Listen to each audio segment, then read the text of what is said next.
Ok, très bien. Alors maintenant, il faut faire attention parce que les définitions qu'on a données tout à l'heure, moi j'ai fait un peu exprès pour que ça soit au début limpide.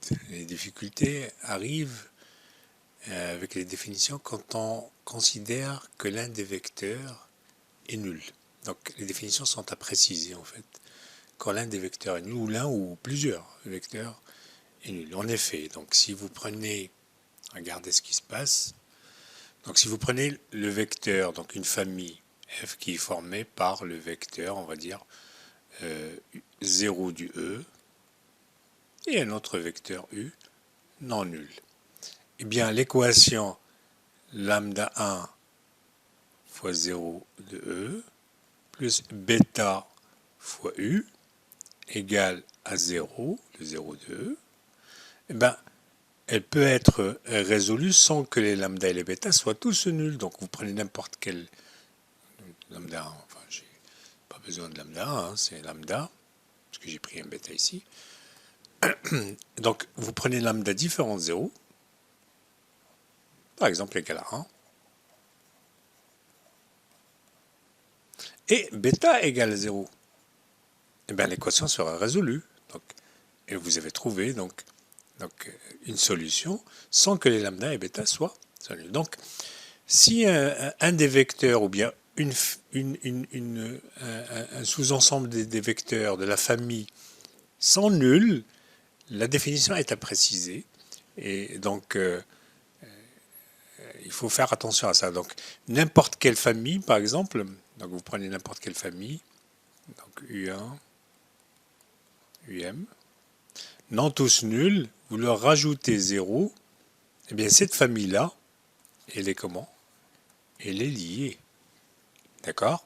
Parce que tout simplement, vous pouvez prendre tous les coefficients. Donc, vous prenez le premier coefficient, lambda 1, U1, jusqu'à lambda m, UM, plus lambda m plus 1 fois le 0 égale 0. Vous prenez tous les coefficients qui sont nuls.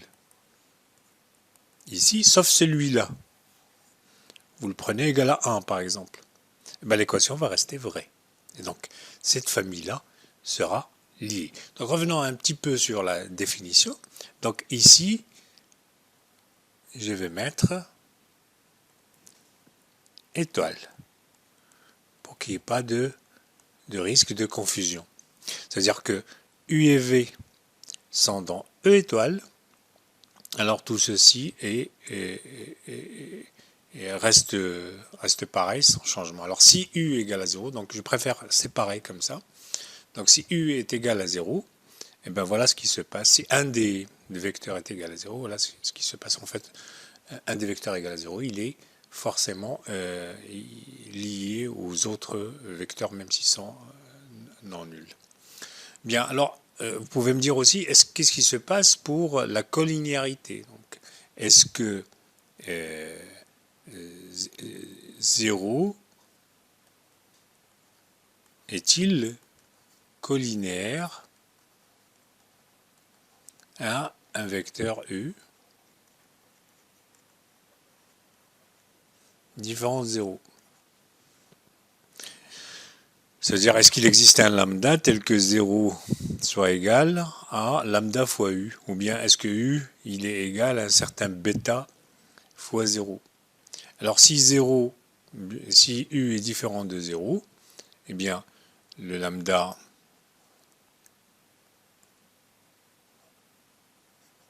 égale à lambda fois U, ça on l'a résolu déjà.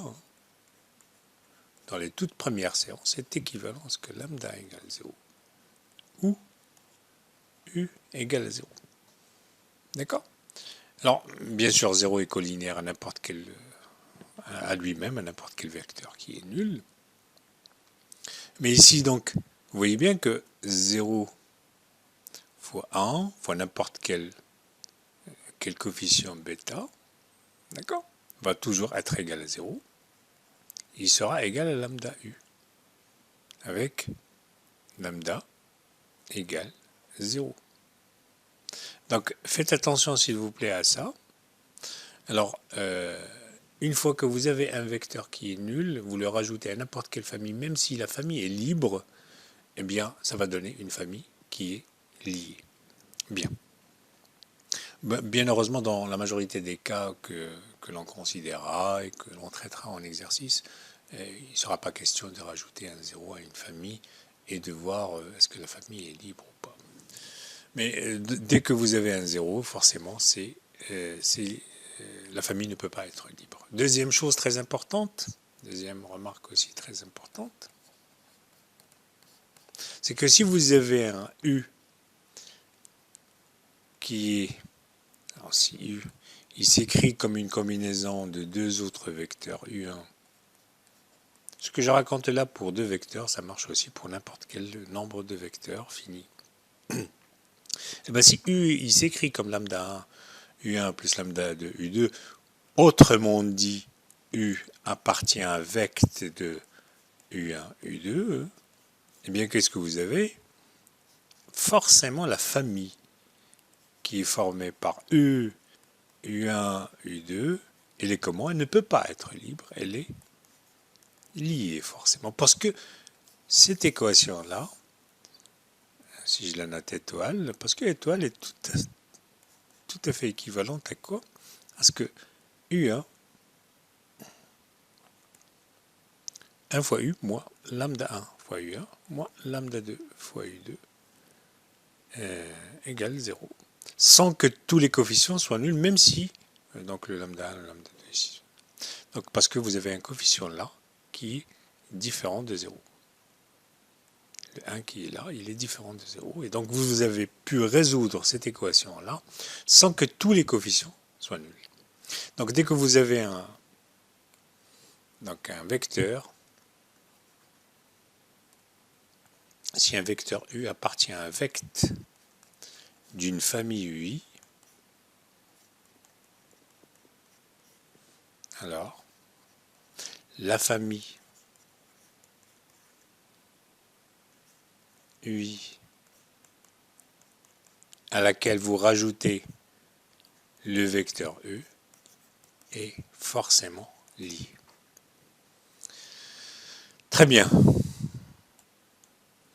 Alors, tout de suite, une propriété qu'on peut énoncer, enfin deux propriétés qu'on peut énoncer de la manière suivante.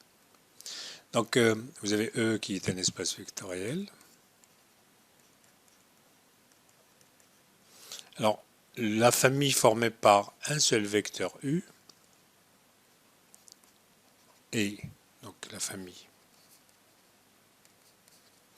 est libre si et seulement si U est différent de 0. 0 bien sûr de E. Deuxième propriété tout aussi simple à vérifier. On en a parlé maintenant. Donc deux vecteurs U et V forment une famille qui est libre. Si et seulement si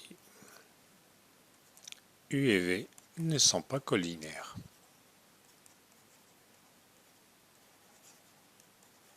En faisant attention à la remarque que je viens de faire qui concerne des vecteurs nuls. Ok. Alors une autre propriété que vous pouvez faire en exercice, une autre propriété, cette fois si vous avez une famille, donc si vous avez une famille U1 jusqu'à UM qui elle est libre et que la famille U1 UM U est liée, alors forcément, alors qu'est-ce que vous avez forcément? Bien sûr, U là appartient à un vecte de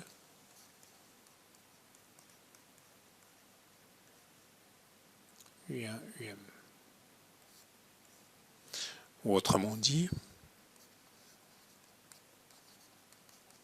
U est forcément combinaison linéaire de la famille U1 jusqu'à UM. Ça paraît tout à fait évident, et donc vous pouvez vous amuser à faire la démonstration. En fait, c'est un petit exo qui est très intéressant.